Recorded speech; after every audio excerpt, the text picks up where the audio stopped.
Hey y'all, yes, I'm on the floor for today's talk. Excuse the wig off. When I feel like talking, y'all gonna get me how I am until I get these bucks in and can look glamorous all the time. Y'all even getting this zit that I'm wondering where it came from. Must be from the Pepsi I had last night because I don't drink that much soda. Whew.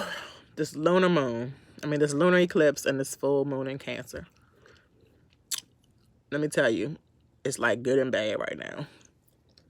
Good because a whole lot of positive changes are happening in the universe. Bad because Cancer can be a little bit overly emotional of a sign, right? Me being a water sign, I definitely feel all the feels, and so do Cancers. I have a daughter that's a Cancer as well. My youngest is Zane. Shout out to her. Now, me, I'm trying to cross over to going from the rat race, having a job, just over broke, to going into entrepreneurship.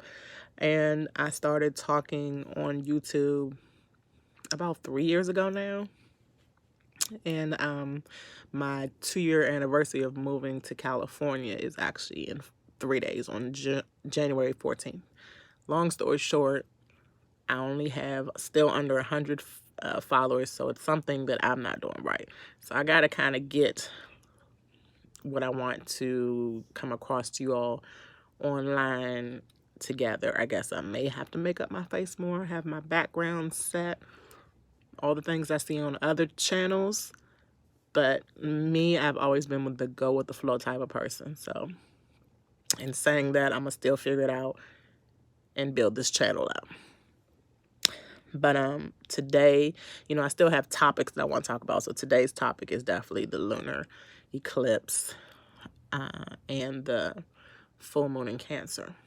It happened last night. We're still kind of going through it. It's like 3 days before and 3 days after is when you experience it the most, right? So I can say that I've been highly emotional, feeling all the feels, haven't been sleeping much, cried a lot just a few hours ago. And what I want to talk about is how we change this up, because change is here, basically.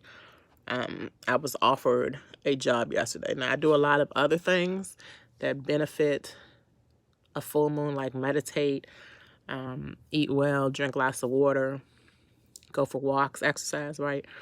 So I also do what's called Seagulls, and I don't have one on my hand. I should have put one on my hand before I started this, so I definitely will have it on for the next one because I'm trying to do this every day. But I put a Seagull, S-I-G-A-L,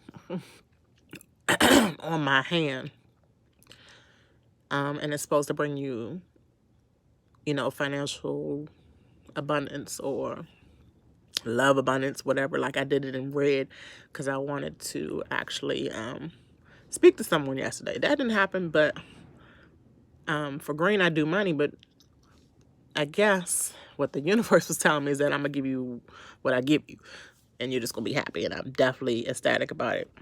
Yesterday, about 4:45, I got a call from the U.S. Census Bureau. Now, the U.S. Census Bureau is always hiring at the beginning of every decade. So if you need a job right now, part-time or something to make extra money, Google U.S. Census jobs. They're happening like in every city all across the nation, probably the world, because they have to get a tally of how many people are in the world every year. And this is how we know this, and we can Google it, and it'll say 7 billion people live in America or whatever. Long story short, I forgot that I put this manual. See, the other thing about lunar eclipse going back is that all your manifestations start to come into play. It's like a gateway between the 2 decades, or the 2 lives. Like I always say, gateways are also a passage between our ancestors, those who have passed on, and people still living here, and how we help each other, right? So I've been burning ancestor money, as you saw in a previous video that I did last week, 2 weeks ago during Kwanzaa. I have been meditating a lot, like I said, and the Seagull, and then I got this call because I put in when I moved back to DC at the end of October when I was trying to get a job here. Then I realized I don't want a job anymore, and I'm just going to chill and see what the universe places in my hand. But every job called me back and said no, they're moving on, or something I couldn't work out with them. And next thing I know, I remember like, damn, I did put in this with this U.S. Census. And I remember in December, I was like, yeah, the census is going to call me in January because that's when they start calling people. Totally forgot. Normally, I don't even answer numbers that are, suspicious looking that I don't have no name to. Answer the phone. And, they were like, you put in the application to be a supervisor. That's another thing. I've never been a supervisor. I was actually a restaurant supervisor for 2 months before I got pregnant with my oldest, and I went into teaching. But I've never been a supervisor. I was like, I'm going to manifest this.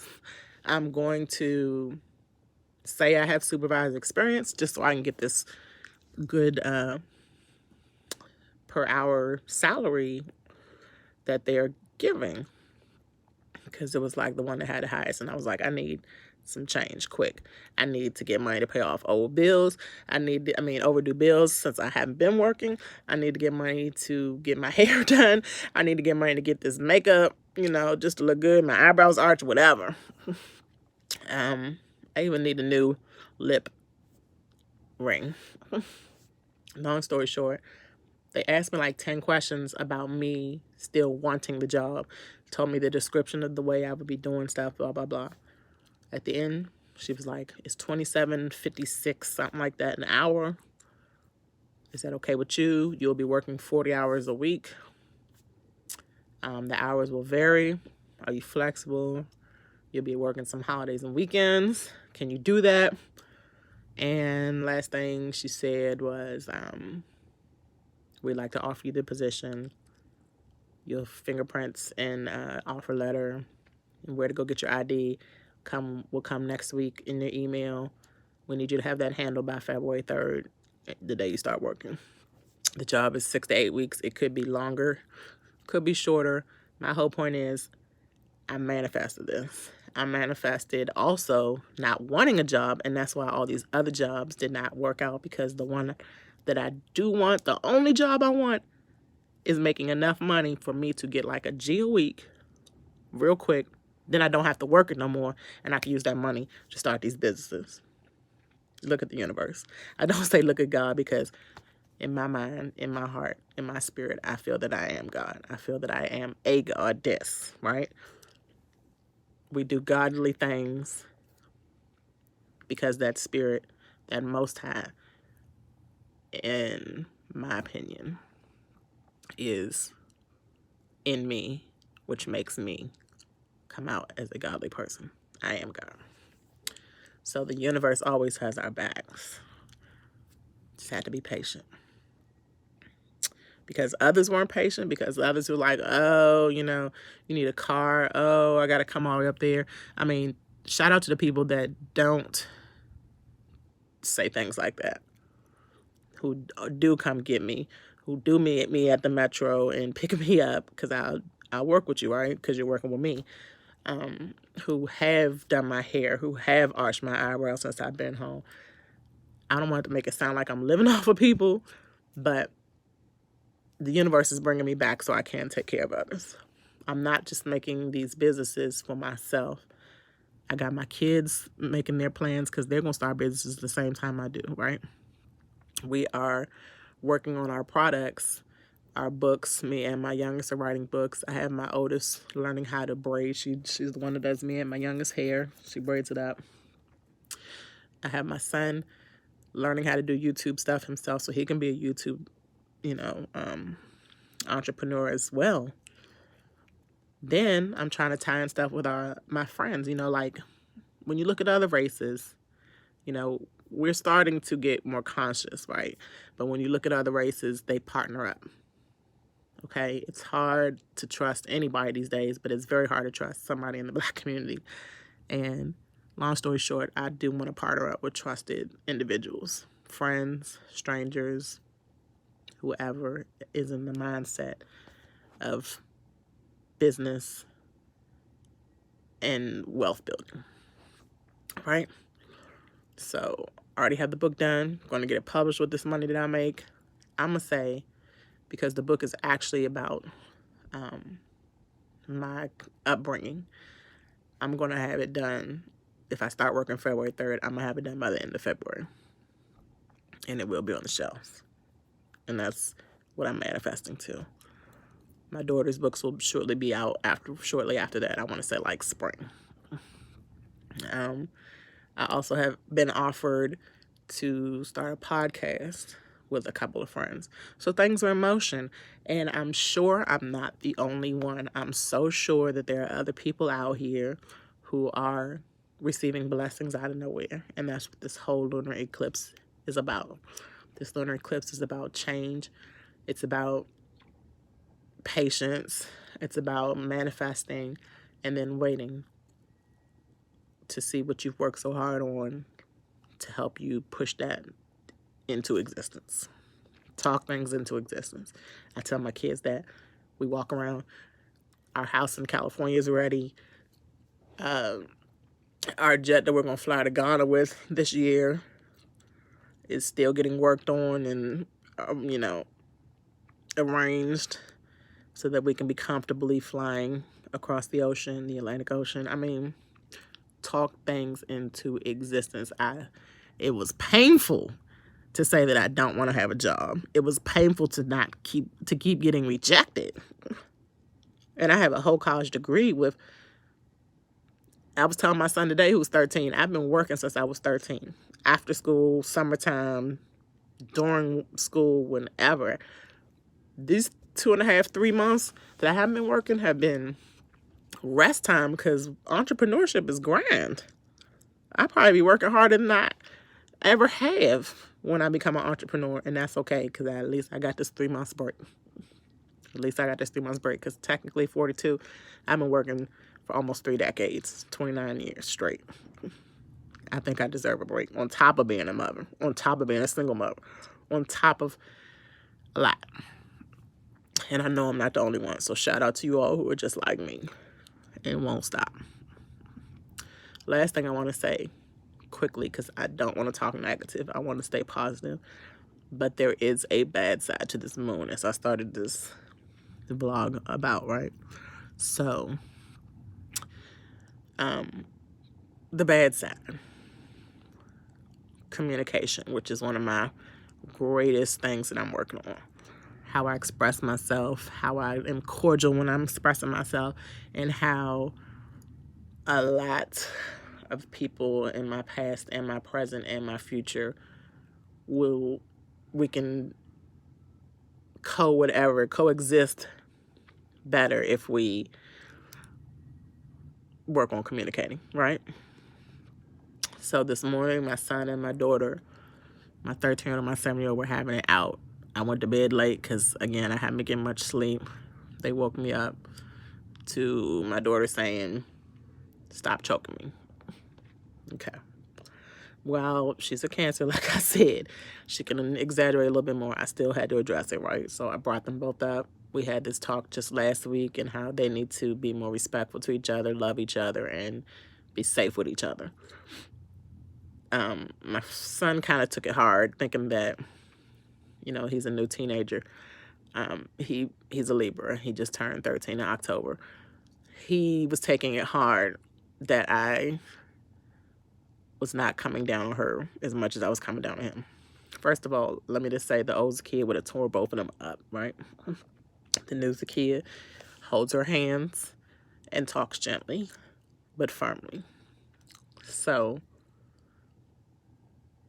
where I got them to calm down, we all meditated, we all rested a little bit more because it was still too early in the morning to me on a Saturday. Then we got up and went to yoga. We talked on the way to yoga. We talked back on the way back to yoga. We ran a couple of laps just to burn some energy. Came back in the house. Came back in the house to his father, my ex-husband, calling me frantically saying DJ wants to come home. Long story short, Donnell told his father that he was upset that he got in trouble with me this morning. Okay. So while we and his dad, who we're supposed to actually be having a family meeting tomorrow to work things out with our son and our oldest daughter, who's 18, and how we will, since I've been back, how I want to have them during the weekdays and work on their education and their social pieces and keep them in extracurricular stuff. Right now, I just have the weekends with my son. My 2 daughters are here. My last daughter's not by him. Long story short, we went all the way around, all the way back to meet each other in 1999, and all the things that brought us to divorce, all the things that brought us to separation. Nothing about the subject at hand, which was our son. Got so riled up that my mother, whose house we stay in, and I'm gonna do what am I trying to say? An episode on how it's not bad to live with your family members, because Latinos do it all the time, and that's why they come up quickly. That's another topic, though. But before you all judge, that's why I said that. So my mother closed the door so that my kids couldn't hear me and my ex-husband's conversations, because, it was bad. It was, you cheated on me, you remember when you burnt me, this kind of dumb shit. Before y'all think again, it was something that was curable, but my ex-husband did burn me when I was pregnant with our oldest child. So we're going through all this, still pointing fingers, still arguing. I swear, between me and him, I can't remember a day that we haven't argued since we've been split. Before we split, it was 10 times a day. Just not made for each other, right? Long story short, I ended it. We'll try to talk another time. I don't know if we're going to have this family meeting tomorrow. Maybe we will, and it'll be different. Maybe it'll be the same. I ended it. Had to go speak to my son about it. Had to say, we had a good day. We worked through our problems, but I've already went through this with my 18-year-old, his oldest sister, and I'm not going through it with you. Basically what I told him. I said, you can't keep getting your dad riled up for little stuff. We talked about this. You're not in trouble. He said, well, you threatened to break my phone. Your phone is fine. Some things I say because I don't beat my children anymore. I used to. Gotta learn how to be cordial. Gotta learn how to be calm. Same reason I don't beat my children anymore is the same reason I told DJ not to choke his sister out this morning, because accidents happen. Just like, rest in peace to the girl who died at the gas station this morning. On Monday. The girl fought one girl. Long story short, the other girl shot her. Might have been an accident. Might have just been out of anger and blacked out and wanted to do something severe and ended up killing her. I told DJ I don't want him to have an accident like that. And it can happen. It can happen by me just popping him from being upset in his face. Got to be more cordial. Got to be more calm. Got to handle things differently. Change is here. To wrap this up, my son understood that he had a responsibility to not get in between his parents, who still can't get it together. But we will. And I'm going to talk that into existence too. We will. We don't have to be buddies. We don't have to be chummy. But we will be cordial, and we will do it for the sake of our kids' sanity. I'm getting teary-eyed. All right, so long story short, he ended up hugging me, telling me that he would let his dad know he's fine. He wanted to stay. My mother just took them to the movies so I could chill out. And I could talk to y'all. We are coming up on the 20-minute mark. I don't talk for long. So I love y'all for listening. Hope y'all to have a great rest of your day. It is 70 degrees almost in DC, so I did go outside this morning. We were out when I went to yoga, and we were outside for a little while after that, and I'm gonna go enjoy the rest of the sun before it goes down, and just get this this mind of mine together. I'm going to end this on 2020. TMZ, teaching everyone abundantly, empowering many. Z. Love y'all for listening. Happy 111. Sorry. 111. 2.